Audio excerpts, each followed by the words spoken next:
all have many purposes in life. I don't think we all just have one. But I do think there are some people who were put on earth to share and to tell stories. And I have literally no doubt in my mind that you were one of those people. Thank you. Like, you just have such a rare and beautiful ability to be so vulnerable, to help people feel seen. Like, that's my favorite thing about you, is that I feel seen all the time, and I'm so excited to spend an hour with you. Me too. So I very recently started talking about the attachment styles on my podcast. I want to do a deep dive on them, but before we do, I kind of just want to like pre-game into that. Perfect. So we're going to do a little fill in the blank. Okay. So these statements they lack all the nuance in the world. Okay. But I'm going to read them to you, and then you're going to tell me the first thing that comes to mind. Okay, let's go. Okay. An anxious dater will text you back before you even blink. Just breathe and blink were the two coming up. Literally. Okay. Avoidance would rather fake their own death than have any sort of vulnerability with you. A disorganized dater's love language is confusion. So accurate. So accurate. I've dated them and I've been there and you're like, this is really confusing and push-pull. An avoidance idea of foreplay is silence. Secure attachment is basically the human version of golden retriever energy. If anxious attachment was a dating app bio, it would say... If anxious attachment were a dating app bio, it would say, pick me. Avoidance love to act like they don't need blank, but they secretly do. Emotions. The one thing I wish anxious daters knew is... You're not broken. Okay, speaking of anxiously attached, let's get into that. So what are the common behaviors for someone who is anxiously attached? So typically what we see, so it's like, you got the spectrum, right? And so some people, like for me, I fell into the very deep, like there's certain aspects that might be across it all. Yeah. So hypervigilance, right? Constantly scanning for safety, assessing, like, did they put a period at the end of the sentence? Is there a question mark? Is there an emoji, right? Always looking at the facial expressions to assess, is this person going to leave me or not? A discomfort with any kind of discomfort, right? This like wild need I need anybody else external to give me the validation so that I don't have to sit in my own pain and silence. Right. I think anxious attachers, we really see that they don't do well in silence. Mm-hmm. They don't do well by filling in the blanks. They really don't, or they're not able to self-soothe. And so a lot of it is external. Can you tell me I'll be okay? And if you tell me I'll be okay, then I will be. And there's a lot of emphasis on my self-worth is contingent upon how you treat me, how you show up, and less about how do I feel internally. And so I think when we see that as very texting anxiety, constantly scanning and looking for the other shoe to drop, they're going to leave me. Really what it revolves around is a lack of self-love and self-trust that gets ended up projected onto the other person. Now, sometimes there's validity to it and sometimes there's not. But with the anxious attacher, we react, we don't respond. And I say we because I'm in that camp of learning how to sit in the discomfort and allow myself to say, hey, this really is shitty, but I'm going to get curious about where it's coming from before I start to scream or yell or react or do a protest behavior. Protest behavior is when you see the connection is breaking. So you might shut down. You might remove yourself. You might say, I can't do this anymore. And protest behavior is very real, and it's when we see that there's a break in the connection, we're doing anything we can to try to get it back. And sometimes what we do is, fine, I don't need you. Yeah. Because we're hoping the other person's going to be like, no, I'm sorry. So I think when it comes to the anxious attacher, what we really see is like a discomfort and any kind of speed that's not intense. Right. It has to be, I need it all, I need it now. But really what it is that's trying to seek safety a lot quicker than we've actually built with the person because you don't fucking know these people. Yeah, you don't. And for the longest time, I felt so identified with this, but I also was like, but don't overwhelm me, you know? And I didn't know the fourth kind existed. And then when I read the description, I was like, oh, perfect. That is me. It's me. Hi. Yeah. And so speaking of disorganized attachment, I feel like that one is a little bit misunderstood. Talk to me about what that looks like and how it manifests in a relationship. Totally. So you're right. It's very misunderstood because there are some schools of thought that are like, oh, that just means you're anxious with some people and avoidant with others. It's like, no.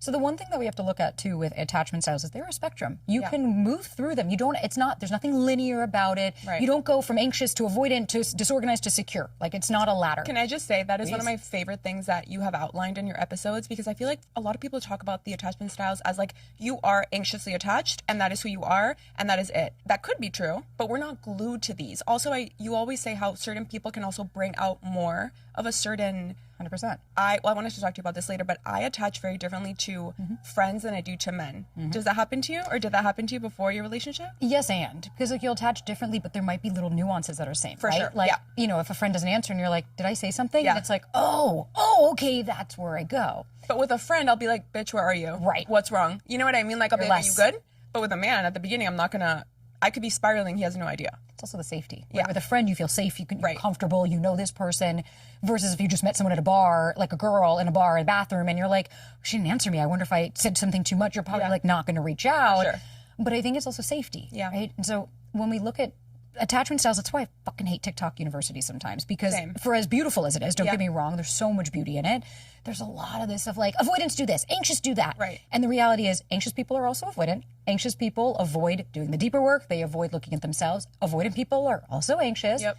And so when we look at the spectrum, there's nowhere you could be on one and you can earn secure. Like that's just doing the work. But the disorganized, so we have anxious, right? Low sense of self, high sense of others. That's why the anxious attacher seeks external. The avoidant is low sense of others, high sense of self. So they fear losing their independence. For them, emotions are incredibly overwhelming, not because they're bad people, but if you start to trail it back and look at their upbringing, you're like, oh, that makes sense as to why you don't know how to communicate. Like this, it all adds up. Doesn't mean it's okay, but here we are. The disorganized in and of itself is a trauma. And so what it is the disorganized, we see it, fill in the blanks, right? It could be in homes of alcoholism, of abuse, right? For me, a lot of people thought I had maybe been disorganized because my dad was very abusive to us growing up. And who knows, right? But in the trauma itself, it's, I want you, but I'm fucking terrified, leave me alone. Yeah. And so it's not that, oh, well, with some people, if someone's super avoidant, you're just always anxious. Because if that avoidant person started to come closer, you'd be like, nope, no thank you. Right. Versus same with the anxious people, it's, ugh, get away from me. And if they were moved, you'd be like, wait, but I want you. And so with the disorganized, it's a low sense of self and a low sense of others. That doesn't mean there's anything wrong with anybody that has any attachment style, but it's just about understanding, where did I learn this from? Yeah. And how old do I feel when I'm triggered and I go back into that place of, I want to react and I want to jump down your throat and kill you? Oh man, that just reminds me of when my dad used to say something. It's like, it's important to start to take stock because you can heal any of the attachment styles by getting curious. I had a hard time when I learned about this because I grew up with so much love. I feel so lucky to say that. Like, my parents were great with me. And I feel I was very secure in the way that I attached to people. And then my dad passed away when I was 19. And then I thought that was the worst thing I was ever going to go through, but it wasn't. And then after that, my sister became very mentally ill. It has completely dysregulated my nervous system because I'm always on alert. Yeah. I'm always in fight or flight. I'm always waiting for bad news because unfortunately that's been the pattern. It's hard also when the thing that is causing you so much stress is still happening. Yeah. In addition to that, a lot of the people in my life family members who I thought were supposed to be there haven't been. So for me, I feel like my attachment style completely changed in my 20s. Yeah. You know, when I was learning about this, it didn't make sense to me because they talk so much about it's how your caregivers give you love when you're growing up. And I was like, but why do I feel like I'm so fucked up if like I had so much love growing up? But it's so real that even if you go through something in your 20s, that can completely dismantle the way that you feel and react and respond. 100%. Listen, if it was up into your 20s, you were super secure. Yeah. You never questioned anything. And it's like, and all of a sudden, of course, like those are circumstantial aspects. But also, too, what we can look at, like, and this is just for your own edification and curiosity. When we look at where did I learn this from, what I would even start to get curious is how familiar the patterns feel. How old do you feel? Yeah. It doesn't mean, like, if you have two parents that love you, you could have two rock star parents. Like, I have seen it. I have clients that, like, one of their parents both of them were awesome as humans. But when you started to look under the hood, and I was like, where is this anxiety coming from? He passed of like, so my dad would make jokes about me. And you're like, okay, but as a 5-year-old, you can't understand what that means. You're not comprehending that. So of course, when we look as an adult, you're like, but my parents are awesome. But then what that means is we're telling whatever age, right? For you, it's a 20-year-old, it could be a 5-year-old, anywhere along the way, what we're telling them is their experience didn't matter. And so I think getting curious and understanding, to your point, it doesn't always, not 100% comes from childhood. But we want to, if we can rule that out, then we want to see, like what you said is, I know that at this time, that's when things shifted. affected because this was brought out in me. And that's really fucking real when a big traumatic event happens. Yeah. And I think that's a really beautiful place to be. But I would encourage, if anybody is listening right now going, but I had a perfect childhood. Not that you said that, but in general. No, yeah, it wasn't at all. Right. But... I would challenge, because I hear it all the time. No, it's not my childhood. Yeah, yeah. I would challenge just asking, well, then where did I learn this from? Right. Right. You didn't just grow up at 25 and all of a sudden you can't sit still if a guy doesn't text you. Right. It doesn't come from nowhere, and it's okay. All we want to understand is where did I learn it from, so that I can then reparent that part of me so that they know they're safe now. So the other day, one of my best friends called me and I texted her and I was like, I'm self-soothing right now. I'll call you back. And she goes, pardon me. And mind you, this is one of my best friends who, she is God's favorite, okay? She is securely attached, has not been through much trauma in her life, and it shows. You know what I mean? Like, I could fucking tell, and I'm like, I love you for it. So she's like, pardon me. And I'm like, I'm spiraling right now. And because I'm dating again, I'm like, I'm spiraling right now and my nervous system feels really dysregulated. So I'm self-soothing and I'm trying to sit in the discomfort and I'm trying to ground myself. And she goes, Lisa, what the fuck did you just say? So I want to talk about self-soothing because we hear this all the time on TikTok University. Self-soothing, sitting in the discomfort. I feel like I'm sitting in the discomfort every day of my life. I'm tired of it. What does self-soothing look like? What does that even mean when somebody says that? I love that your friend's like, what the fuck are you No, she was like, what? Like, what do you mean self-soothing? I'm like, you wouldn't get it, and you're so lucky. Yeah, right? It's like, if you know, you know, and you don't. Know. Yeah. That's okay. Yeah. So self-soothing essentially is being able, okay, let me back it up. So we have something called our window of tolerance. Essentially what that just means, it's a hypothetical thing, but it's kind of a graph, if you will, of how our peaks and valleys happen of when our nervous system goes outside of our range of comfort. Yeah. So if you're somebody who can regulate your nervous system, you can regulate your emotions. It doesn't mean you're not allowed to have the emotions, right? If I'm angry, what that means is that I might not be screaming across the room, that I can regulate my reaction to the emotions and process and sit and say, okay, take a couple fucking breaths, you're going to handle this, and you will go, right? And you can... That's self-regulating, because what you're doing is you're not leading the external to regulate your nervous system. Now, for a long time, they thought that our nervous system was autonomic, and it is, in the sense where, like, you don't control when your nervous system gets dysregulated. You can't just sit here and intellectualize. Yeah, and be like, okay, turn off. Right, you're good now. It's like, no. But they have believed it's autonomic, and they're correct on that. But what they also believed for a long time was we had no control over it once you were in it. Right. What we've learned over many years, right, if you're into polyvagal theory and the different nervous system aspects, is that breath work is how you actually can control your nervous system. And that's why we'll say, like, do 4, 7, 8, right? Yeah. 4 inhale, 7 hold, 8 exhale. It helps with the longer exhales or a cue to your nervous system that you're safe. Because when we think about, if I were in the wild right now, you and I are having a conversation, but somebody with a gun walked up. Yeah. Would you focus on your food? Probably not. Would you be able to sit and make eye contact with me? Probably not. Would you be No, you would be going for danger. But the problem is your cell phone is the tiger. And so when we think about self-soothing, let's say we have some options, right? We'll use dating for an example. Yeah. Let's do not getting a text back. Within a normal amount of time. Let's do that one. You read my mind. So let's say it's middle of the work day and it's 2 p.m. and I can say it because I've been there.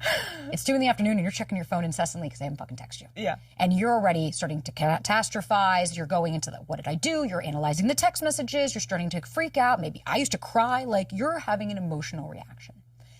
Now, if you're just going to sit and allow it, you're going to ruminate, and you'll ruminate and spiral. And essentially what that's doing is you're keeping your brain in the amygdala and the fear center, and you're allowing it to just go over the same things over. Versus if you regulate, which sometimes could be going for a walk, taking 5 deep breaths, regulating isn't what stops you from feeling. Regulating brings you back to the present moment so you can access choice, because when you're dysregulated, you don't have access to choices. You can hold sour candy. Pop that into your mouth and sit there. I have a toolbox, right, of things that I'm like, okay, what do I need today? I love that. And I love the toolbox because it's super important to build that for yourself. And we all have different things that are going to work. Once you regulate, though, and you self-soothe, really what that means is first we regulate, come back to the present moment. Then when we say, okay, so this guy didn't text me. I have now just created a narrative, unless you want to give me an exact example of where you go. But if you go to... Okay, so talk to me. I will say, okay, the cadence has shifted. Okay.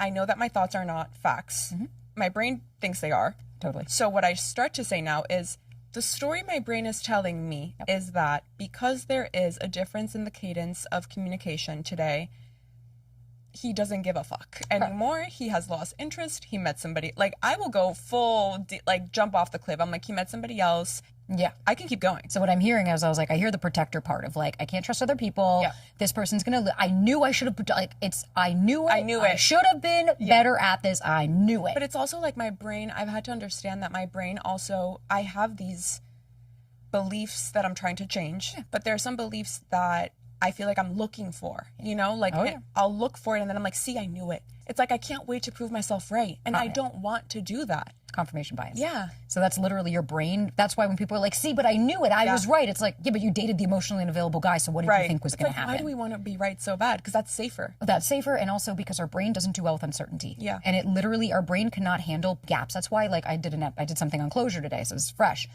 When you don't have an answer, our brain goes into, because think about it, as a kid, if you didn't have an answer, you're looking and your parents are doing something. No one's there to be like, hey, you're good. You're fine, yeah. You're safe, this is okay. You have to fill in the blanks. And as a kid, we have something called egocentric age, 0 to 7, 0 to 10, depending on the school of thought. And egocentric age essentially means that you are going to make everything about you, because that's how we figure out the lay of the land. By as a child of like, did I do that? Did I do that? So when you have a caregiver that's walking out, but there's no one there to be with you, the kid's automatically like, what did I do wrong? Oh my God, is it me? I must have. And then we have the perception of, if I change this, I can control them and then they won't leave me and I won't be abandoned. It's survival. It is only survival. But now it's maladaptive, but your nervous system doesn't understand that. So, fun fact, when we get triggered and dysregulated, you go to your amygdala, part of your brain, 10 to 12 times faster than you do your prefrontal cortex, which is why we can go to ruminating, spiraling, overthinking immediately quicker, because turning our prefrontal cortex on takes more, because it takes more energy to get there, and to turn it back on doesn't mean it goes offline 100%, harder to access. And so when we're self-soothing, right, let's loop it on back, this guy doesn't text you. And I love what you did. The story I'm telling myself is this, right? So maybe you go for a walk, you come back, and you're like, all right, bitch, what's the story that we're telling ourselves? The first thing I ask is, okay, what facts do I have to back that up? I don't have any. So what contrary thoughts do I have? Well, I literally saw him last night, and he said everything was great. Okay, is this a pattern that I have? Yes, I've done this before. How old do I feel? Right? Do I feel like a kid? Do I feel like a teenager? God, sometimes you're like, I feel like a fucking 12-year-old coming home. Okay, what happened at that age? Like for you, when you go there, where do you go? How old do you feel? I probably feel like in my 20s, early 20s, but I get really frustrated with myself. I'm just very hard on myself in general. I always have been, but I feel like I'm the emotional caretaker for everyone. Honestly, for a lot of the people in my life. I love that though. Like I am a lot of my best friends' rock, but I love that. It makes me feel so good to support other people. But I've also had to do that for my family. So I think... And who's yours, too. Right. That's the thing. Learning to work on that. And I have been working on that with my friends. Good. But I think I take other people's reactions or their feelings. Like I almost feel like it's my fault. If I feel like something's off or something's wrong, I internalize that as like, oh, it must be me. Yeah. And the thing is, what frustrates me so much is that I'm like, I've been through such hard shit and I go through such hard shit. And meanwhile... dating a new person makes me go into psychosis. Like, it's like, well, I can't, this is not that big of a deal, like I can't differentiate. Like, this is fine. It's going to be fine. And I know logically everything is going to be fine. Not logic. I know logically, like, if it's not this, it's something better. Like, I know that. And I know what advice I would give my best friend because all of my best friends is therapists. I always say coaches don't play. That's why. But the rules don't apply to me. Of course. That's how my brain teach, right? That's how my brain works. I would say I would get curious about a couple of things, because let me ask you this: if you came to me in confidence and were like, "Hey, I'm really struggling right now. I'm scared that this person's going to leave you," and I was like, "You're a fucking moron. My God, you're never going to get anything right because you." I would cry. Right? I'd start crying. You'd be like, "You're a fucking cunt." First of all, like, why would you say that to me? That's so disrespectful. Yeah. But that's what you do to you, right? And so we do to ourselves, and we self-abandon because instead, what I would say is, okay, so there's a little girl in there that doesn't trust that you're going to protect her. She thinks that you are still going to turn your back, and you've just shown me that you do. Yeah. So maybe we can get curious and ask that part, because it sounds like there's a protector part in front of that little girl that's like, I just want someone to love me and I just want someone to show up for me, and maybe I don't have to be anyone else's rock, and maybe someone could be my rock, and maybe someone can just, and so maybe we can ask that part, does she still want to have this job? Because maybe it's not really working, or what is she trying to protect you from? Yeah. Maybe we can get curious about that, getting hurt. Okay, what's so scary about getting hurt? What does she think is going to happen if you get hurt? That's self-soothing. When you can sit, so I'll give you an example about me. So I have my business and everything, and before the name changed, I was growing so quickly in my business, I didn't know what to do with it. Got the cease and desist, had to change the name, and my entire fucking world crumbled. Like everything that I thought was going to happen. And it led me to now, and it's like, okay, on paper, I'm an adult, I run a business, like I can't talk about dating, I'm not dating, I have a relationship now, right. So I'll talk about this. Blend it into the dating world. On paper, you can look and say, you got enough money, you've got your career, okay, it's a slow month, right? Sure. I woke up yesterday in a full panic attack, crying hysterically. This is it. I'm losing everything. No one likes me. Right. So at first I said, this is not me. I know that this isn't me. Yeah. And I didn't try to argue it. I went for a walk around the block. I cried. I let it out. I literally cried for like 25 minutes. And then I called my mom I called my friend and I said, I was talking about my mom. And I started getting curious and I was like, okay, there's a part here and she's trying to protect me. And then all of a sudden I said one thing and I just said, and she said, well, what is it that part wants you to hear? What are you trying to running from? And I just blurted out, I'm scared I'm going to lose my mom. And she just looked at me and I was like, and I just burst into tears. And I realized, I was like, oh my God, none of this has anything to do with my business or anything. It's that we found out my mom was potentially sick again. And it triggered this entire thing of, oh my God, I'm going to lose her again. And as an 8-year-old, that was my fear then, was because I saw my mom and I knew she didn't have any money and I knew that she couldn't get out of the marriage with my dad. And we actually told the therapist that my mom was able to get us that we were scared for my mom. And she didn't tell me that. I found that out recently. And so imagine if I had been like, God, you're overreacting. You're being such a fucking drama queen. Instead, I had to look and say, oh my God, you're scared you're going to lose mom. Okay, well, can I let you know, one, that's so real. But that's not your job. You're 8 years old. And I need you to go be a kid. And do you trust that I'm going to be able to handle things? And she's like, no, I don't. And I said, that's valid. And I was like, so what do you need from me? And I showed her my license. I literally closed my eyes and I did all this. And she was like, oh. And then I was like, hey, look, I'm going to call mom right now. And my mom said the same. She said, it's not your job. And I said, hey, girl, do you hear that? Do you hear that? And I didn't try to get rid of her. I didn't get mad at her. I wasn't like, oh my God. Instead, I was like, you poor thing. You need me. And I turned to her because compassion releases more dopamine than anything else. Yeah. And what I learned in that experience, and especially with being able to reparent her in that moment, was it was almost as if someone just took the backpack off and I was like, okay, oh, that's it, right? It's not that it went away. It's not that it stopped. It's that I could let go of the pain and say, oh, okay, so I'm just scared I'm going to lose my mom. That's very real. I'm scared that this person's going to leave me. I'm scared, whatever it is. And I show that part of me so much compassion and grace so that I can get through my fucking day. And then I can be the adult to let her know, I got you. You are good. You got this. And there's tons of modalities that you could do that. Sometimes self-soothing sounds like, you know what? Given everything you've been through, it makes sense that this would cause you a lot of anxiety. Yeah. Right? If you heard that, sometimes you're like, oh, yeah, hey, thanks. I just need you to validate me. That's showing up for yourself. That's loving yourself. That's validating yourself. Yeah, that person was rude to you. You have every right to be sad. Doesn't mean you have to explode on them, but you have every right to be sad. And then once you come back, what are your choices? Thank you so much for sharing that with me, first of all. And I think we do a lot of self-abandoning. You always say we heal in relationships. And I love hearing that. And that has brought me so much comfort because, you know, the quote, you can't love someone else until you love yourself. That really fucked with me in my 20s. And I took it to heart. And I was like, oh, okay, cool. So I don't love myself. Therefore, I'm going to work on myself, which that part was great. Sure. But then I was like, I'm just going to be a fuckboy, which is exactly what I did in my 20s. No, I swear. I love the honesty. I was like, yeah, I'm not going to let anybody in because I don't love myself fully. So that means no one's going to love me. Sometimes I have to understand things are just semantics, but I take things so literally. And so in my 20s, I went to therapy for the first time. My therapist changed my life. I did all the journaling, all the reading. I've always been a reader, but I just did all of the self-reflection and had to do a lot of self-forgiveness. I don't think I had properly grieved my dad. There were just so many things that were going on. And I really used my 20s to work on that. So then fast forward to now, I'm 31 and I have never fully let a man into my life. Never been in love. I have dated some great guys recently, but never, it's always been like this, okay? Mm-hmm. The push and pull, always come close, but not too close, always. Last year, I didn't really date that much. I did a lot of more work. I was learning more about all of this and more about my hyper independence and all of these things. So now, dating again, I thought I was going to do so well, because I was like, I've done so much work. I've done so much healing. I'm so self-aware. I'm almost too self-aware. It's ruining my life. I'm finding it really fucking difficult right now because it's almost like I'm still doing the work, but now it's exposure. Everything I've learned, everything I've read about, everything I've, acknowledged within myself, now it's actually happening.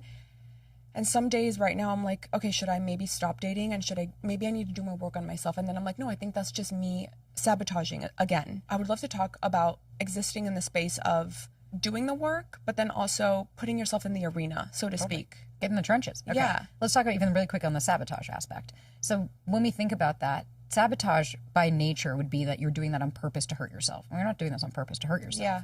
You're self-protecting. Right. And so we have to look and say, okay, what am I protecting myself from? Because let's fill in the blanks. I'll play this game with you. If I let someone in, I'm terrified. They might let me down, or they might disappear. And what happens if they disappear? What does that mean about you? I think I would take it personally. And that's a trigger, because I did so much self-worth work, and I used to put so much of my worth on, it was very physical for me.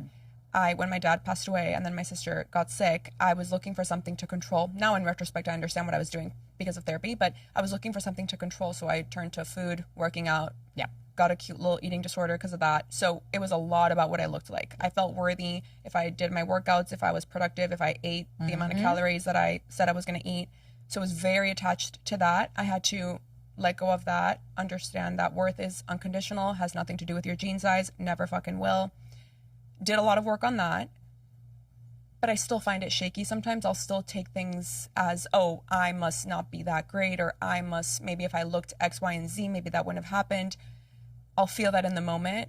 Maybe months later I can reflect and be like, that just wasn't my person, and I know I'm fucking great, but my brain likes to fuck with me with that still. Oh, girl. If you saw me 2.5 years ago when I started this career to who I am now, when I started this, talk about you hurt in relationships, you heal in relationships. Yeah. I thought I was fucking great. I thought I was gooch. I thought I was perfect. I thought I was this enlightened fucking creature until the first troll comic came and I crumbled to pieces. Oh, yeah. And now, I see it and you're like, all right, get fucked. Yeah. All right, you kind of like, it's a blip on the screen and then you're like, I got this. But the reason I'm sharing that is because it's a progression, right? It's every day. If you look back a year ago, you're like, oh, wait, I'm handling things differently. It doesn't impact me as much. So the reason I say you hurt in relationships, you heal in relationships, is because you could do all the healing that you want alone. You can be as an enlightened and this Buddhist monk creature. The second you get triggered by somebody else, it is going to impact you in ways that you didn't see coming. It's over. It's over. And the reason I say that is not to scare anybody, is because that's part of this progress. Because we as creatures, we are communal. We are not meant to be alone. That's why you have tribes. That's why they've always had people that were coming together, not individual people. Otherwise you wouldn't have survived. And so the problem is now cell phones and all these different aspects and variables are triggering us. Now for me, when I get triggered, like I'll never forget, when Ryan and I first started dating, it was earlier on in the relationship, and it was something so simple. Like, and let me just quickly clarify. A trigger is a neutral action or inaction. I think a lot of people are like, they yelled at me and it triggered me, and it's like, no, that's disrespect. For sure. It's not a fucking trigger. That made you feel bad because it should have made you feel bad. Yeah. What that is. But versus, right, a trigger, a neutral action or inaction. So I had asked Ryan to do something so simple. I just said like, hey, do you want to like go do this tomorrow? He just went, nope. Just no, and just like walked off. And I instantly, that was it. My heart dropped. I was crying on the couch, and I literally stopped and I was like, Zohar, what is happening? And this all happened within the matter of 2 minutes. This is what I mean by you get better and better. It used to take me 30. And I stopped and I just said, well, okay, how old do I feel? And I was like, oh my God, this is in my chest. I said, what's this trying to say to me? This is Dad. And I was like, okay, you got triggered and I stopped and I was like, what is this reminding you of Dad? My dad used to go and just walk off. Like he could shut down a 45-minute presentation by just going, and that's it. You're done. You don't get him back online. Right. And so I took it as a rejection. And I stopped and I was like, it's okay. Your partner's allowed to say no, but maybe we could talk to him about it. Yeah. And I let my little know, like, I got you. And I said, hey, babe, can I share something with you? Which I always ask consent. And he was like, yeah, what's going on? And I said, I want you to know that I don't think you did anything wrong, but if I don't share with you what's coming up for me, you're not going to be able to read my mind. And I said, when you walked away and you said no, that triggered me. And what it triggered within me was my dad was incredibly dismissive, and it felt like you didn't really hear me or see me. You just walked off and said no. And I said, I know that wasn't your intention, but moving forward, could you maybe tell me why you don't want to do something? And he just looked at me and he was like, I am so fucking sorry. He was like, God, you're right. That is so rude of me. I had no idea. And he was like, thank you for telling me. I never want to do what your dad did to you. And he was like, and moving forward, yes, I will absolutely finish the sentence. And we've never had that issue again. He has never just said no and walked off. Because I could have been like, fuck this guy and done this and been like, to him all day, which I used to. Oh my God, I used to. And then like to your point we said earlier, when you act different and then they pick up on that and they're like, yeah, what's your fucking problem? And you're like, I'm fine. Well, you're not fine. Versus I was able to hit it in the moment. I was able to self-soothe myself and say, this matters to you, babe. You don't need to we don't need to make it like it's nothing. Yeah. I was able to talk to my partner like an adult. We were able to stay regulated. We had a conversation and we moved on. And we do that all the time. Consistently, he does it to me and I do it to him. We have, can I share something? And to avoid resentment, can I share? And the reason I bring that up is because for me, my hurt and pain was I'm not heard. Nobody listens to me. Nobody cares about me. No one likes me. Because that was my trauma. Right. So that was exemplifying it, versus I healed that by being able to go, this isn't dad. This is somebody that you love, that loves you, that is showing up for you. And if you can't be honest with them, then you have nothing here. See this, I love that communication that you guys have. And I feel like I have such beautiful friends in my life. And I think I'm able to have such beautiful friendships because I also have so much evidence of them being safe. You know, I know that I can do that. I know that I can be vulnerable. I can share the ugly parts of my life, and I know they're not going to not want to be my friend. However, I don't have an example of that yet in dating. Again, because I haven't let myself get there. Not because I've dated great guys. Like, some of them were idiots, but like a lot of them have been great, and maybe they would have been receptive to me sharing more, but I just was guarded and didn't want to. So that's my issue as well, is that I don't have evidence of that in my brain yet. So everything just feels so scary right now that I'm actually dating with the mindset of, okay, I want a serious relationship. Like, I want to fall in love. It scares the living shit out of me, but I want that. It's always that, it's the dichotomy of, I feel like I'm going to be too much, but then it's also, I'm not enough. Like, story of every woman's life, I think. I haven't been able to get to a place yet where I'm like, okay, well, how do I explain how maybe a difference in communication makes me feel? Because I'm like, I don't want to overwhelm them. I have this back and forth in my mind all the time. I will say, if you feel like you're too much but not enough, then we have to look and ask, were your parents emotionally available? And it's okay if you say, no, they weren't, right? Like, I love my mom to the moon and back. She was not emotionally available. I would set myself on fire for this woman. But she didn't understand how to do that. Yeah. She didn't understand how to self-soothe me. She didn't understand how to say, honey, it's okay. My father was very clearly not. And that's okay. But if we're feeling I'm too much, that means growing up, if you went to someone with a need and either they dismissed you or again, it could be innocent to them. They could be like, ugh, she's just being dramatic again. She'll be fine. They don't think that they're impacting you. But if it's I'm too much, which means when I come to you, I have a need and you reject me. Oh God, there's something wrong with me. But then I'm not enough. Well, why are you leaving? But am I too much or am I not enough? Right? Yeah. It's that, but please don't go. Yeah. And that's okay, wherever that was taught from. But then I would say, okay, I'll call bullshit on your story, and that's okay. I will tell your part right now. They're 100% accurate. That you're right. You don't have any facts to back this up. You didn't when you started this podcast, and here you are. You didn't when you had these friendships, and here you are. Yeah. You didn't when you turned 30, and here you are. You'd never done a day in 30, and now you're 31. Right. So you're correct. You don't have any specific examples right now, and so I would ask them, what are your secondary gains?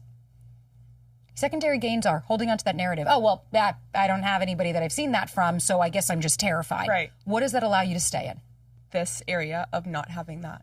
Disconnection. Yeah. It allows you to stay away from, because you know why? That protector part is going, not over here. No. Yeah. You go this way. Don't go that way. But all day I'm like, because there's a wound there. Trying to shut that part up and be like, it's fine. We have to keep going. Instead of shutting them up, get curious about it and ask them, hey, what are you trying to direct me to? Yeah.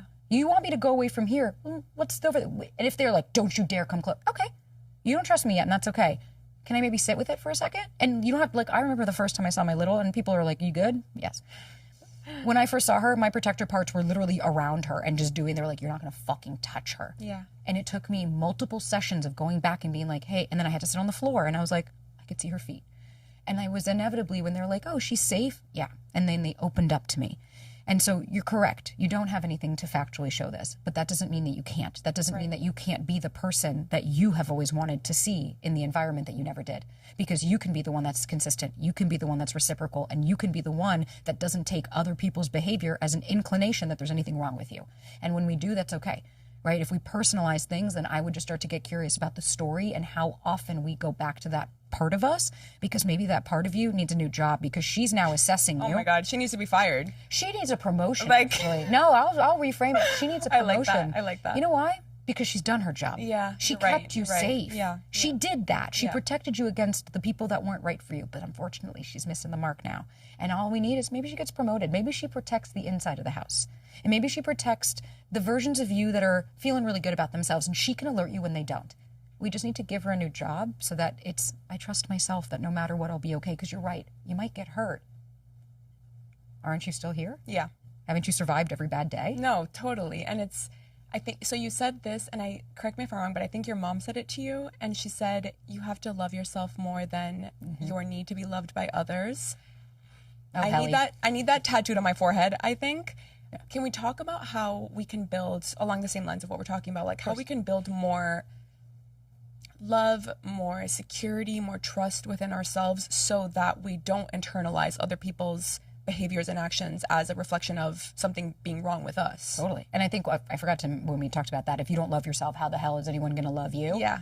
And I hate that quote. I hate it. It's too absolute. Like, it's not. Because plenty of people can still love you, Yeah. but you might not receive it. Right. And that's the thing. It's like, I've had plenty of guys when I didn't love myself that were like, I'm trying, Yeah. but I couldn't receive their love. And the reason my mama always says, she's like, you got to love yourself more than the need to be loved by other people, is because when you choose you, you're not waiting for other people to choose you. Right. And what might that look like? Choosing me sounds like going, no, that doesn't work for me. That's it. And no is a complete sentence. Sorry, can't, not unless you're talking to me and Ryan. It's not, no is not a complete sentence. But no, that doesn't work for me. Yeah. That I apologize. Like, I don't go out past 7. No. Loving yourself could be boundaries, right? Loving yourself can look like, I'm going to tell myself that I have every right to be sad right now, validating my emotional experience. Loving myself could look like saying, tonight I need a me time. I need to like disconnect and go out in nature and put my phone down. Loving yourself is checking in with yourself. The only way you're going to really choose yourself is when you start to go and say, okay, how do I feel around this person? Like, my favorite first date question, I don't give a fuck how you feel about that person. I could really give a shit. I want to know, how did you feel with them? Mm-hmm. How did your nervous system feel? Were you like, I was sweating, I was so nervous? Okay, so that might not be the best indication that this is we don't know if this is going to be healthy or not. Yeah. Versus if you're like, I actually felt really calm. This guy was really great, or girl, or they, right? It was really lovely, and I really enjoyed myself. Because what you're saying when you leave is, I want you, but I don't need you. Right. Because I'll never forget, like, the bring it full circle was when I first met Ryan. I had just lost my dog. I mean, Clem was my best friend. When you lose something, you know, your father, when you lose someone or something that is everything to you, yeah, you give a lot less fucks about stuff. For sure. You're like, I don't care anymore. And so when I met Ryan, I was like, you know, if this goes into something, if not. And we hooked up on the first date. I know. You know, like, well, that was taboo. We should never do that. And I remember just leaving, and you probably know, you've heard me say this, but like, I remember just leaving being like, I'm probably never going to see this guy again, and that's okay. Fast forward. Now, does that mean that I wasn't anxious? Of course. There was a couple of days where I was like, oh, fuck, man, did you fuck this up? And I had to stop and go, no, Sabrina, you're an adult. You made a decision, and if this person likes you, great, you'll go out with them again. And if they don't, they can kick rocks without shoes if they're going to judge you for what you did. And I had to talk to myself and be there for myself throughout that entire journey. Because had I showed up differently, and had I been super anxious and texting him a bunch, he would have been like, hey, this isn't working. Because to this day, when I ask him, what made you want to go out with me again? And he said, it was one thing you said before we left. And he was like, of course, there were so many things. He was like, trust me, you ask questions. And he was like, but man, was it so hot when at the end of the night I looked at him and I said, if you want to see me again, great. I would love to see you again. Call me, text me, beat me if you want to reach me, whatever you need. I said, but if you do that, I need to be very clear with you. I don't do casual, I don't do hookups, and I don't do a friends with benefit thing. If you're calling me, you're taking me on dates because you want to build something. And if not, that's cool. Got digged down tonight. This was fun. I'll see you later. Period. And he was just like, yeah. Okay. Like, and when I asked him, he was like, I knew you didn't need me. You wanted me in your life. And he was like, it was really sexy that you weren't afraid to lose me, to stay true to yourself. And it is so fucking hot. I don't know anybody in the dating world that is secure that gets turned off by that. Yeah. Take up the space. Show up and say, yeah, I'm intentional about a relationship. I don't want casual. Yes, I'd like to talk about deep things. Yeah, how are you feeling? What is a relationship that you want? When we feel like we're too much, that's because somebody else is benefiting from you staying silent. So when you date somebody emotionally unavailable and you're like, oh, I'm too much because I asked them for a fucking commitment, well, I wonder why, because that person was benefiting from your silence. So accurate. And it's like, I get so frustrated with myself because I'm like, you know what hard actually looks like. And I know hard is relative to whatever we've all gone through, but I know what my hard looks like. And it is not even close to dating somebody new. Like, you know what I mean? Yeah. So I get frustrated with myself because I'm like, why am I giving this so much authority? Why does this give me a pit in my stomach when I actually know what it looks like to be going through something so awful? What does the pit in your stomach say? If the sensation could talk. I think it does. Why does it? It's like the uncertainty. I don't like it. Okay, what don't you like about uncertainty? What does uncertainty mean? This could go either way. Okay, and so what is the end of it is like, what is the issue with it going either way? What do you think is going to happen to you if it works or it doesn't? If it doesn't work, I feel like I'm going to be like, see, I knew it. Maybe I need way more work on myself. Maybe what did I do wrong? I just feel right now like, unfortunately, and this is highlighting a lot for me. It's highlighting a lot of things that I still need to work on. You're human. I feel like I will take it as, oh, fuck. Like, I still have way more work to do because why am I letting somebody else's actions make me feel like I'm not enough? So it's interesting because that sounds like a protector part that comes out to be like, oh, what? That's because it's your fault. Because if we can make it about us, then we have the perception of control. If it's me, then I can fix it. Then I don't have to deal with it. Instead of looking and saying, oh, my little doesn't trust me. She doesn't believe that I'm going to be able to be there for her because you're hard on yourself. So you're doing what other people did to you. And you're putting her down in the ways that other people are not putting you down. Instead of going and saying, yeah, hey, she's right. That might be really shitty. And that is going to really hurt. But okay, so it doesn't work out. And what? Because usually the reason we're scared is more so what it means about us. If it doesn't work out, I'm a failure. I'm a loser. I know I'll be fine. I will be fine. I know that. I've been fine every single time. But it's what it's going to make me, the message that my brain is going to hold on to. That's the part that I'm like... And that's why your brain's like, knew it. Yep. Because that's what you've believed about yourself. Yep. So then how can we rework those core beliefs? Maybe a reframe is... moving forward, you know what? Actually, here's a reframe. I'm really proud of myself that I was able to see this ahead of time. So instead of I knew it, it's I'm really proud of myself. That was my gut. Because then I would say, okay, if I say I knew it, I would say, when did I know? When they said this. Great. So that reaction, that's my gut. That's not anxiety. I'm going to hold on to that feeling because I'm going to learn from this experience. Do you find a correlation between those of us who run more anxious and being a people pleaser? Oh, 100%. Because people pleaser, and people are not gonna like me for saying that it's incredibly manipulative why we do it. And I'm not saying that they're bad people. Don't get me wrong. This is their survival. But there's people pleasing is I want you to like me. If I do this for you, there is an undertone. It's transactional. Right. If I do this, for some people they people please out of safety, right? If I do this, you won't be mad at me, which means I won't lose you, right?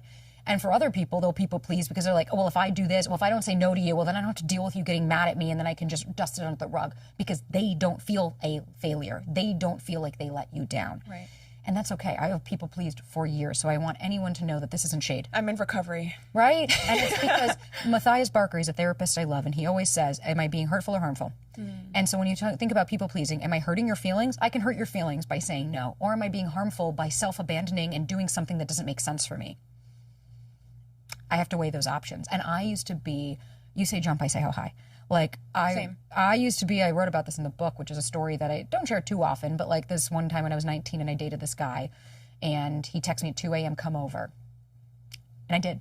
I woke up. We've all been there. We've all been there. And I walked my ass over in the middle of the fucking night, 10 blocks in Manhattan, middle of the night, alone, like, don't know how I survived, hooked up with him. He passed out wasted and I walked my ass home. And my mom was in town and I lied to her. I told her I had to go get something. And I just remember sitting in the bathroom, crying hysterically, feeling awful. And I remember when I first said no to him and he made it a whole like, you're being a bitch, you're being so difficult. And you know who benefited from that? He did. Yep. Because no matter how many times I would have said, oh, okay, I'll be quiet. Okay, I'll be quiet. It wasn't going to change the dynamic because he knew I didn't stand up for myself. Versus when you say a boundary to someone and they get pissed off, good. Then it looks like it's working. Because if you're so upset by me saying, I'm so sorry I can't do it, then you don't respect me. For the longest time, I had to understand that confrontation, any kind of confrontation, and that usually includes setting a boundary or saying no, it's not the end of the world, you know? But that, I will say, my dad was so great. I always say this. He was so great. He was a great father, but he did have a temper. And when something was wrong, the house would shake. Like, he would get very upset. Even now, like, it's so uncomfortable for me to say no to somebody or for me to have to bring something up that bothered me. But I've found a way to do it with my friends because, again, I have done it a few times and I'm like, okay, this is safe. Like, I can do this. It's going to be okay. Yeah. But that... corrective experience. You know, it's interesting, though, and you started it by saying, my dad's great. Like, defending him. Very much so. And it's like, and I get that. I understand. But instead of it being, it's just, my dad had a temper and that scared me as a kid. I didn't know what to expect. No, I wasn't sure when he was going to pop off. That's why I felt too much, but not enough. Yep.